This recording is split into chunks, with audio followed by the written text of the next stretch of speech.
विद्यार्थी मित्रांनो, 11वी सहकार या यूट्यूब चॅनलवर आपले स्वागत आहे. 11वी सहकार या विषयामध्ये आजच्या या व्हिडिओमध्ये आपण 11वी सहकार या विषयाचं चौथं प्रकरण सहकारी संस्थेची स्थापना हे बघणार आहोत.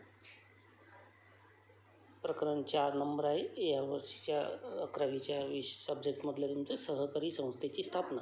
याच्या अगोदरच्या 3 प्रकरणांमध्ये आपण शिकलो की सहकारी संस्था म्हणजे काय, त्याचा अर्थ काय आहे. सहकारी संस्थेची आपण इतर व्यवसाय संघटन प्रकारांशी तुलना केली, म्हणजे खाजगी व्यवसाय, भागीदारी संस्था, कंपनी याच्यापेक्षा सहकारी संस्था कशी वेगळी आहे.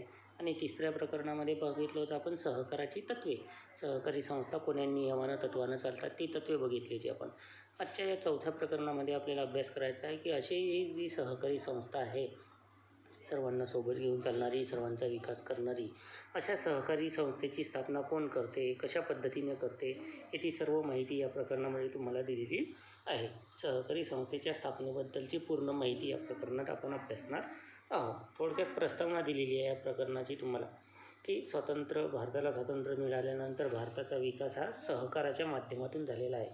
भारताच्या विकासात सहकाराचं योगदानसुद्धा मोठ्या प्रमाणावर आहे आणि स्वातंत्र्योत्तर काळानंतर भारतामध्ये मोठ्या प्रमाणावर सहकारी संस्था स्थापन होऊ लागल्या आणि ह्या सहकारी संस्थांचा ग्रामीण आणि शहरी अशा दोन्ही भागांमध्ये विस्तार झाल्याचे आपल्यास दिसून येते. 1904चा भारतामध्ये जेव्हा सहकार कायदा इंग्रज सरकारने लागू केला होता त्यावेळेस फक्त पतपुरवठा म्हणजे शेती क्षेत्रापुरत्या सहकारी संस्था स्थापन होऊ लागल्या होत्या.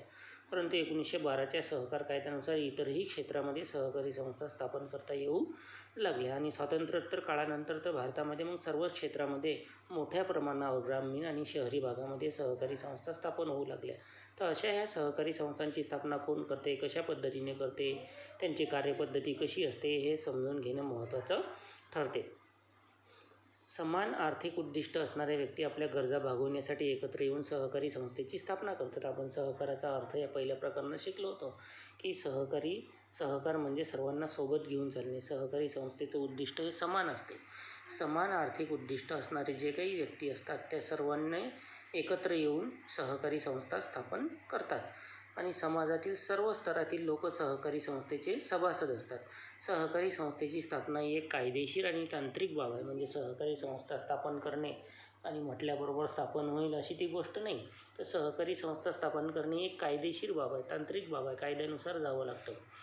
आणि त्यासाठी महाराष्ट्र राज्य सहकारी संस्था कायदा 1960 नुसार सहकारी संस्थांची जी नोंदणीची पद्धत आहे किंवा कार्यपद्धती आहे ती या कायद्यामध्ये दिलेली आहे आणि त्यानुसार मग सहकारी संस्थेची नोंदणी करावी लागते. जर महाराष्ट्रात आपल्याला सहकारी संस्था स्थापन करायची असेल तर जो कायदा तयार केला 1960चा त्या कायद्यानुसार आपल्याला संस्थेची नोंदणी करावी लागते. आणि या प्रकरणामध्ये आपल्याला संस्थेची स्थापना, कार्यपद्धती आणि प्रवर्तकाची कार्य अभ्यासायची आहे. आता आपण पाहू सहकारी संस्थेची स्थापना. Formation of cooperative society.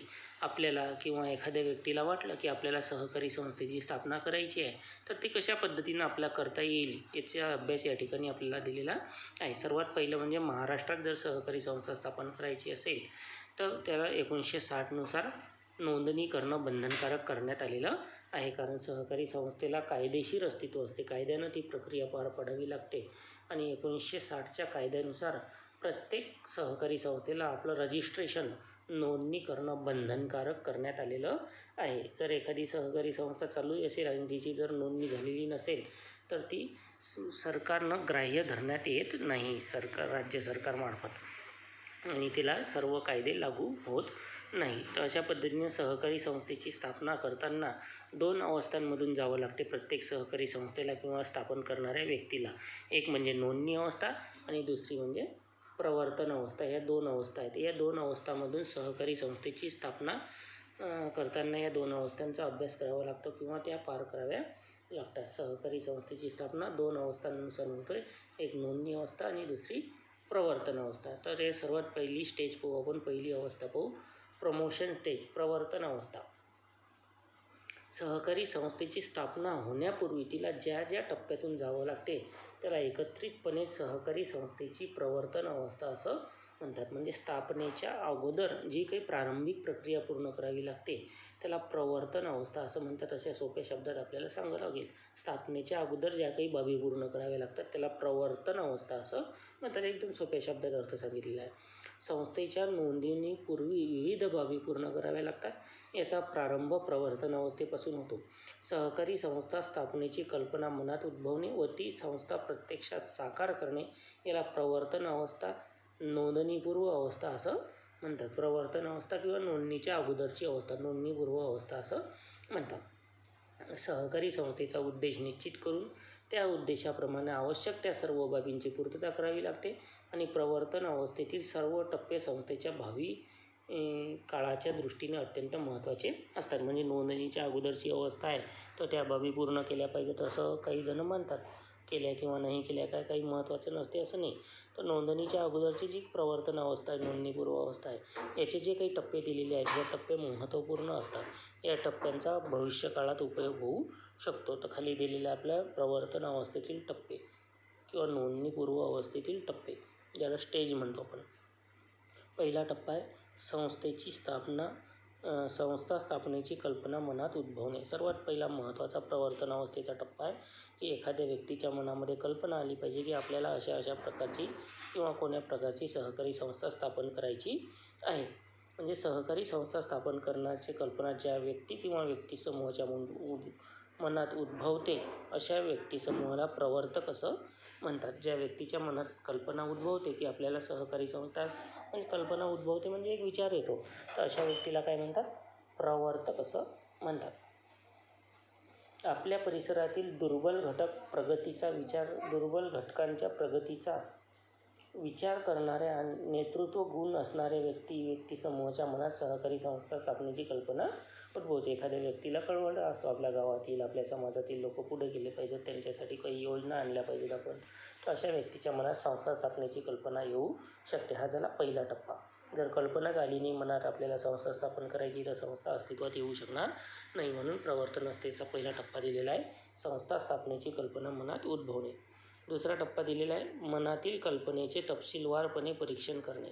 मनातील कल्पनेचे तपशीलवारपणे परीक्षण करणे म्हणजे जी कल्पना मनामध्ये आलेली आहे तिचं विवेचन करणे, परीक्षण करणे की ती प्रत्यक्ष अस्तित्वात येऊ शकते काय. कारण नाही तर आपण स्वप्न पाहतो मोठमोठे आणि ती प्रत्यक्षात अवतरत नाही.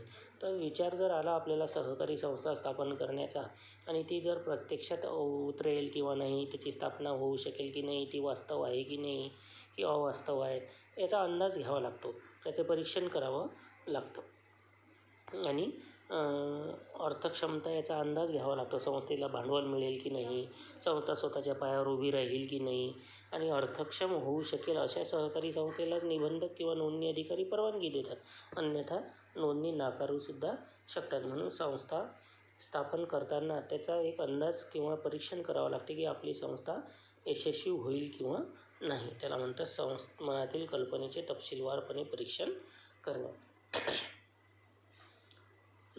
प्रवर्तन अवस्थेमधला तिसरा टप्पा दिलेला आहे अनौपचारिक सभेचं आयोजन करणे. अनौपचारिक महत्त्वाची नसते, कायद्यानं बंधनकारक नसते, परंतु ही सभा बोलवावी लागते की जे इच्छुक व्यक्ती असतात, जे इच्छुक सभासद होण्यास तयार असतात, अशा व्यक्तींना प्रवर्तक जो असतो, मनात कल्पना उद्भवलेला व्यक्ती, तो सर्वांना बोलवतो आणि आपल्या मनातील कल्पना लोकांना पुढे ठेवतो की मला अशी कल्पना आली व जर आपण असा व्यवसाय किंवा अशी संस्था जर स्थापन केली तर आपला सर्वांचा त्यामध्ये फायदा होऊ शकेल, लोकांना रोजगाराच्या संधी मिळतील, असं महत्त्व, गरज, फायदे त्यांना पटवून सांगतो. आणि या सभेत संस्थेचा उद्देश, कार्यक्षेत्र, व्यवसायाचे स्वरूप, संस्थेचे प्रस्तावित नाव इत्यादी बाबी निश्चित करण्यात येतात. या सभेमध्ये जर ठरलं सर्व गोळा झालेल्या व्यक्तींनी की आपल्याला अशा प्रकारची संस्था स्थापन करायची आहे, तर मग त्याचा उद्देश काय असेल, कार्यक्षेत्र किती असेल, कोण्या भागामध्ये काम करेल, व्यवसाय कोणता करेल आपली संस्था आणि नाव काय ठेवायचं, या सर्व बाबी या सभेमध्ये ठरविण्यात येतात. त्याला म्हणतात अनौपचारिक सभा, त्याचं आयोजन करणे. चौथा टप्पा दिलेला आहे साधन सामुग्री गोळा करणे. प्रवर्तन अवस्थेमधला चौथा टप्पा आहे साधन सामुग्री गोळा करणे. सहकारी संस्था स्थापनेच्या कल्पनेत मूर्त स्वरूप देण्यासाठी साधन सामुग्री प्रवर्तकाला गोळा करावी लागते. साधन सामुग्री म्हणजे संस्था स्थापन करण्यासाठी लागणारे काही स्टेशनरी असेल, फर्निचर असेल किंवा संस्था स्थापनेसाठी जागा पाहिजे, इमारत पाहिजे, कार्यालय पाहिजे, विहित नमुन्यात अर्ज करावा लागतो निबंधकाकडे. वेगवेगळ्या कुटुंबातील असल्याचा दाखला गोळा करावा लागतो. 10 सभासद पाहिजेत ना. सहकारी संस्था स्थापन करण्यासाठी कमीत कमी 10 सभासदांची आवश्यकता असते आणि तेही वेगवेगळ्या कुटुंबातील. असे सभासद प्रवर्तकाला गोळा करावे लागतात. याशिवाय संस्थेच्या नोंदणीसाठी नोंदणी अधिकाऱ्याकडे विहित नमुन्यामध्ये म्हणजे नमुना अ मध्ये अर्ज सादर करावा लागतो. जर एखाद्या प्रवर्तकाला आपल्याला संस्था नोंदणी करायची आहे असं वाटलं तर नोंदणी करण्यासाठी प्रवर्तकाला एक नमुना असतो, एक क्रायटेरिया असतो. त्या क्रायटेरियामधलं नाव आहे नमुना अ. तर त्यामध्येच तो अर्ज भरून द्यावा लागतो आणि साधनसामुग्री गोळा करण्याचा खर्च प्रवर्तकालाच करावा लागतो. हा झाला चौथा टप्पा, साधनसामुग्री गोळा करणे. 5वा टप्पा आहे सहकारी संस्थेच्या प्रवर्तन अवस्थेमधला आर्थिक योजना तयार करणे. सर्वात महत्त्वाचा टप्पा, की आपण जी सहकारी संस्था स्थापन करण्याची कल्पना आपल्या मनात आली, लोकांना समजावूनही सांगितली, तर मग आपल्या संस्थेला किती पैसा लागेल, अंदाजे भांडवल किती लागेल, आपलं उद्दिष्ट पूर्ण करण्यासाठी काय करावं लागेल, त्यासाठी एक योजना, आर्थिक योजना तयार करावी लागते. संस्थेच्या आकार आणि प्रकारानुसार भांडवलाची गरज भागवावी लागते आणि त्यासाठी भांडवल उभारणीचे मार्ग निश्चित करावे लागतात, की कुठून कुठून आपण भांडवल गोळा करू शकू. त्यासाठी भागांची विक्री, डिपॉझिट, ठेवी किंवा वेगवेगळ्या संस्थांकडून कर्ज आणि इत्यादी स्वरूपाची माहिती देणारी योजना प्रवर्तकाला सभासदांना सांगावी लागते, की आपण या पद्धतीनं संस्थेसाठी पैसा उभारू किंवा भांडवल गोळा करू. त्याला म्हणतात आर्थिक योजना तयार करणे. 6वा टप्पा आहे प्रवर्तन अवस्थेमधला दस्तऐवज व कागदपत्रे तयार करणे. आता सर्व सहकारी संस्थेची कल्पना मनात उद्भवली, सभासदांना समजावून सांगितली, आपण आवश्यक वस्तू, आर्थिक योजनासुद्धा तयार केली, साधनसामुग्री गोळा केली. त्यानंतर मग सहकारी संस्थाची नोंदणी करण्यासाठी काही कागदपत्र गोळा करावी लागतात. त्याला दस्तऐवज किंवा कागदपत्र असं म्हणतात. म्हणजे त्यामध्ये ते 10 सभासदांच्या सह्या असलेला अर्ज घ्यावा लागतो संस्था नोंदणीसाठी. नमुना अ मध्ये तो तयार करावा लागतो. सभासदांची यादी तयार करावी लागतात. संस्थेचे पोटनियम तयार करावे लागतात. नोंदणीपूर्वी जी आपली सभा झाली होती, अनौपचारिक सभा, त्याचे इतिवृत्त तयार करावे लागते. जागा मालकाचे हरकत प्रमाणपत्र घ्यावं लागते. जर आपण भाड्यानं जागा घेतली असेल तर त्याचं काही हरकत नाही व आमची संस्थेसाठी जागा द्यायची असं हरकत प्रमाणपत्र. सभेला हजर असलेल्या सभासदांची नावे, सह्यांचे पत्र इत्यादी कागदपत्र तयार करावी लागतात आणि अशा प्रकारे नियोजित सहकारी संस्थेच्या स्थापनेतील प्रवर्तन अवस्था पूर्ण होऊन संस्थेची नोंदणी अवस्था सुरू होते. हे 6 टप्पे किंवा 6 पायऱ्या पूर्ण केल्यानंतर सहकारी संस्थेची नोंदणी अवस्था सुरू होते. इथं प्रवर्तन अवस्था संपते आणि नोंदणी अवस्थेला सुरुवात होते. अशा पद्धतीनं सहकारी संस्थेच्या स्थापनेचे जी पहिली पद्धत आहे प्रवर्तन अवस्था किंवा प्रवर्तन पद्धत, तर या प्रवर्तन अवस्थेतले 6 टप्पे किंवा 6 पायऱ्या या ठिकाणी आपल्याला दिलेल्या आहेत. आता सहकारी संस्थेची दुसरी अवस्था आहे नोंदणीची अवस्था. सहकारी संस्था जर स्थापन करायच्यासाठी 2 अवस्था पाहिल्या आपण, पहिली प्रवर्तन अवस्था आणि दुसरी नोंदणी अवस्था. तर आता दुसरी पाहिजे आहे नोंदणी अवस्था केव्हा सुरू होते. तर प्रवर्तन अवस्था जिथे संपते तेथून नोंदणी अवस्था सुरू होते. एवढं लक्षात ठेवायचं. प्रवर्तन अवस्थेचे 6 टप्पे पूर्ण झाले की 7वा टप्पा लागतो मग नोंदणी अवस्थेचा. सहकारी संस्थेला कायदेशीर अस्तित्व प्राप्त होण्यासाठी तिची नोंदणी करणे गरजेचं असते, म्हणजे बंधनकारक असते आणि हे सर्व बाबी पूर्ण केल्यानंतर सहकारी संस्थेची नोंदणी होते. त्यासाठी ही अवस्था महत्त्वाची असते. तर या नोंदणी अवस्थेमध्ये साधारणतः कोणत्या पायऱ्या येतात किंवा कोणते टप्पे येतात. त्यातला पहिला टप्पा दिलेला आहे प्राथमिक किंवा औपचारिक सभा बोलविणे. प्राथमिक किंवा औपचारिक सभा बोलविणे, सुरुवातीची सभा म्हणून तिला प्राथमिक सभा असं म्हणतात. नियोजित संस्थेची, नियोजित म्हणजे संस्थेची स्थापना झाली नाही अजून, म्हणून स्थापनेच्या अगोदर सहकारी संस्थेला नाव मिळालेलं नसते, म्हणून ती नियोजित नावानं ओळखली जाते. तर कोणतीही स्थापनेच्या अगोदरची जी काही सहकारी संस्था असते ती नियोजित नावानं ओळखली जाते, म्हणून नियोजित शब्द येईल प्रत्येक ठिकाणी. तर नियोजित संस्थेची नोंदणीपूर्व तयारी करून प्रवर्तक सभासदांची प्राथमिक सभा बोलवितात. या सभेमध्ये संस्थेचा उद्देश, व्याप्ती, सभासद संख्येची मर्यादा, कार्यक्षेत्र, भांडवल उभारणी, उपविधी, नियोजित संस्थेचं नाव, निवडणूक नियम इत्यादी बाबतचे निर्णय घेतले जातात. तसेच या सभेच्या कामकाजाच्या इतिवृत्ताची एक प्रत नोंदणी अर्जासोबत जोडावी लागते. प्रवर्तन अवस्था संपल्यानंतर नोंदणी अवस्थेत सर्वात पहिले सभासदांची सभा घ्यावी लागते. त्या सभेला प्राथमिक किंवा औपचारिक सभा असं म्हणतात. आणि या सभेमध्ये सभासदांना कल्पना द्यावी लागते की आपल्याला किती भांडवल लागेल, कुठून गोळा करू, संस्थेचा उद्देश काय, नाव काय, आणि या सभेचं इतिवृत्त नोंदणी अर्जासोबत जोडावं लागते. हा झाला पहिला टप्पा नोंदणी अवस्थेचा. दुसरा टप्पा आहे नियोजित सहकारी संस्थेचे बँकेत खाते उघडणे. हे एक महत्त्वाचा टप्पा आहे, कारण सहकारी संस्थेचे सर्व व्यवहार हे बँकेमधून होत असतात आणि स्थापनेच्या अगोदर प्रवर्तकाच्या नावानं एखाद्या बँकेमध्ये खातं उघडावं लागते, जी नियोजित सहकारी संस्थेच्या नावानं असते. कारण आपण पाहिलं की सहकारी संस्थे नोंदणीच्या अगोदर नियोजित नावानं ओळखलं जातं. तर या प्राथमिक सभेमध्ये ठरवलं जातं की कोण्या बँकेमध्ये आपल्याला नियोजित सहकारी संस्थेच्या नावानं खातं उघडायचं.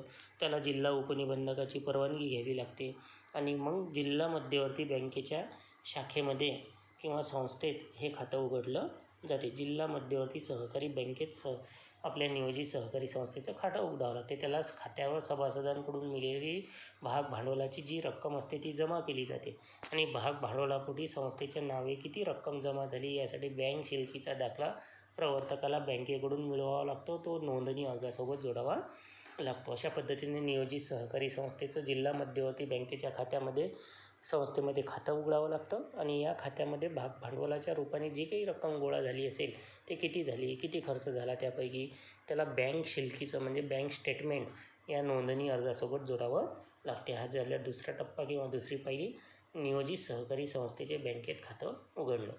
तिसरा टप्पा आहे नोंदणी प्रस्ताव तयार करणे. आता सर्व प्रक्रिया पूर्ण झाल्यानंतर नोंदणीचा प्रस्ताव तयार करावा लागतो. नोंदणी अर्ज नमुना अ मध्ये भरून द्यावा लागतो. नोंदणी अधिकाऱ्याकडे 4 प्रती प्रवर्तकाला तो सादर करावा लागतो. किती प्रतीमध्ये? 4 प्रतीमध्ये. आणि कोण्या नमुन्यात? नमुना अ मध्ये. नोंदणी अर्जासोबत विविध प्रकारची कागदपत्रे सादर करावी लागतात. 4 प्रतीत तो अर्ज असतो नमुना अ मध्ये व्यवस्थित भरलेला आणि त्यासोबत काही कागदपत्रे जोडावी लागतात. त्यामध्ये सभासदांची यादी असते, तलाठ्याचा दाखला असतो म्हणजे पटवाऱ्याचा, की जे 10 सभासद आहेत सुरुवातीचे ते वेगवेगळ्या कुटुंबातील आहे. उपविधीच्या 4 प्रती लावायला लागतात बँकेच्या नियमाच्या आपल्या. बँक शिल्लकीचा दाखला लावावा लागतो, किती रक्कम शिल्लक आहे. जागा मालकाचे नाहरकत प्रमाणपत्र, प्राथमिक सभेचं इतिवृत्त, प्रकल्प अहवाल, प्रोजेक्ट रिपोर्ट सादर करावा लागतो की पुढील 3 वर्षामध्ये सहकारी संस्था कसं काम करेल आपली. नियोजित संस्थेचं नाव काय राहील, पत्ता काय राहील, उद्दिष्ट काय, कार्यक्षेत्र काय, व्यवसायाचे स्वरूप काय, हे सर्व कागदपत्रे या नोंदणी प्रस्तावासोबत जोडावी लागतात. म्हणून नोंदणी अवस्थेमधला तिसरा टप्पा आहे नोंदणी प्रस्ताव सादर करणे. त्यानंतर चौथा टप्पा आहे नोंदणी शुल्क किंवा चलन पावती. जो नमुना अ मध्ये भरलेला अर्ज आहे 4 प्रतीतला आणि त्याला व्यवस्थित कागदपत्र लावलेली आहेत, तर त्यासाठी महाराष्ट्र राज्य कायदा जो आहे 1960चा आणि 1961 नुसार सहकारी संस्थेचे नोंदणी शुल्क शासकीय कोषागारामध्ये भरावे लागते. ट्रेझरी बँक म्हणतो आपण त्याला, मेन जिल्हा स्तरावर असते. तर अशा ट्रेझरी शाखेमध्ये नियमित फी किंवा शुल्क भरावं लागते. सहकारी संस्था नोंदणीचं जे राज्य सरकारनं ठरवून दिलेलं आहे किंवा निबंधक कार्यालयानं ठरवून दिलेलं आहे, त्यासाठी मूळ चलन पावती नोंदणी अर्जासोबत जोडावी लागते की आम्ही एवढ्या एवढ्या रुपयाचे पैसे भरलेले आहेत, त्याची पावती, त्याला मराठीत चलन असं म्हणतात. हे चलन नोंदणी शुल्क किंवा चलन पावती नोंदणी अर्जासोबत जोडावी लागते आणि हे नोंदणीसाठी 50 रुपयापासून तर 25,000 रुपयापर्यंत शुल्क आकारलं जाते. ते संस्थेच्या वेगवेगळ्या प्रकारानुसार ठरवलं जाते. तर हे भरल्याची पावती नोंदणी अर्जासोबत जोडावी लागते. हे झाला चौथा टप्पा. पाचवा टप्पा दिलेला आहे नोंदणी अर्जाची नोंद. आता सर्व अर्ज भरल्यानंतर प्रवर्तक नोंदणीचा अर्ज घेऊन 4 प्रतीमधला सर्व कागदपत्र लावलेला अर्ज निबंधकाच्या कार्यालयात जाईल, ज्याला आपण नोंदणी अधिकारी म्हणतो. संस्थेची नोंदणी ज्या निबंधकाकडे आपल्याला करायची असते त्यामध्ये प्रवर्तक नोंदणीचा अर्ज घेऊन जातो आणि नोंदणीचा अर्ज निबंधकाच्या हाती दिल्यानंतर निबंधक नमुना ब नावाच्या नोंदवहीत त्याची तपशीलवार नोंद करतो की या व्यक्तीनं अर्ज आणला, या सहकारी संस्थेचा आणला.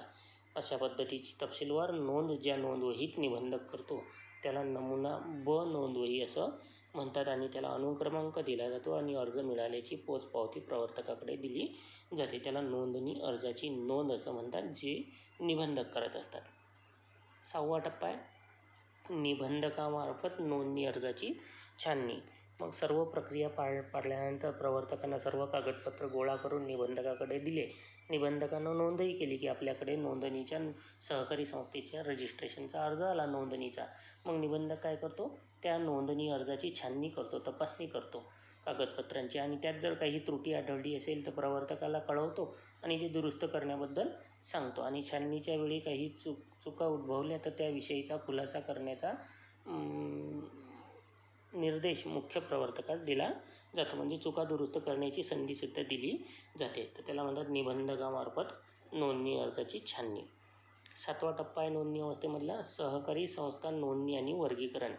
मग निबंधक सहकारी संस्थेची नोंदणी जर करायची असेल, सर्व गोष्टींची पूर्तता केली असेल सहकारी संस्थेच्या प्रवर्तकानं, तर अशा सहकारी संस्थेची नोंदणी निबंधक करतो आणि त्याचं वर्गीकरण करतो. कोण्या पद्धतीची सहकारी संस्था आहे. नोंदणीचा अर्ज दाखल झाल्यानंतर 2 महिन्याच्या आत निबंधकाला नोंदणीचा निकाल द्यावा लागतो. जर सर्व अर्जाच्या बाबी पूर्ण केल्या असतील, कागदपत्रे पूर्ण केली असतील, तर निबंधकाला नोंदणी करावी लागते 2 महिन्याच्या आत. आणि जर काही त्रुटी असेल, सहकारी संस्था स्थापन नोंदणी करण्यात अडचण येत असेल, तसंसुद्धा प्रवर्तकाला निबंधकानं कळवायचं असतं 2 महिन्याच्या आत की तुमची नोंदणी होऊ शकत नाही. तर अशा पद्धतीनं सहकारी संस्थेची नोंदणी आणि वर्गीकरण हा एक टप्पा आहे. आणि 8वा टप्पा आहे नोंदणी प्रमाणपत्र. सहकारी संस्थेची नोंदणी केल्यानंतर निबंधक सहकारी संस्थेला एक नोंदणी झाल्याचा पुरावा देतो, ज्याला नोंदणीचं प्रमाणपत्र सर्टिफिकेट असं म्हणतात. त्यावर निबंधकाची सही शिक्का असतो.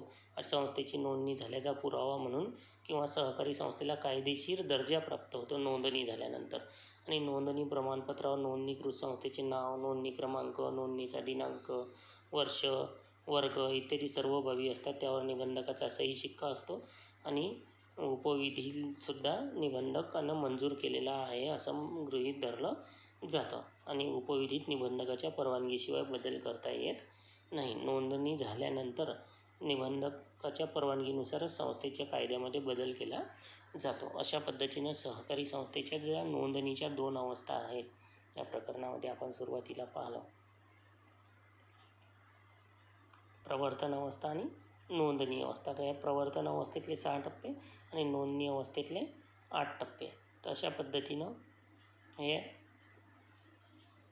सर्व टप्पे किंवा पायऱ्या पूर्ण केल्यानंतर सहकारी संस्थेची नोंदणीची प्रक्रिया पूर्ण होते. या 2 अवस्था पूर्ण केल्यानंतर, एक प्रवर्तन अवस्था आणि दुसरी नोंदणी अवस्था. तर अशा पद्धतीनं प्रवर्तक हे सर्व कार्य पूर्ण करतो. दोन्ही अवस्था पाडतो किंवा सभासदांच्या मदतीनं सर्व प्रक्रिया पार पाडतो आणि सहकारी संस्थेची नोंदणी करण्यात महत्त्वाची भूमिका बजावतो. तर असा जो प्रवर्तक नावाचा व्यक्ती आहे, याची कार्य काय, अधिकार आहे, ते आपण पुढच्या भागामध्ये पाहू. तर धन्यवाद विद्यार्थी मित्रांनो. आजच्या व्हिडिओमध्ये आपण सहकारी संस्थेची नोंदणी कशी करतात किंवा सहकारी संस्थेची स्थापना करण्यासाठी कोणत्या अवस्थांमधून जावं लागते प्रवर्तकाला, त्या 2 अवस्थांचा अभ्यास केला. धन्यवाद.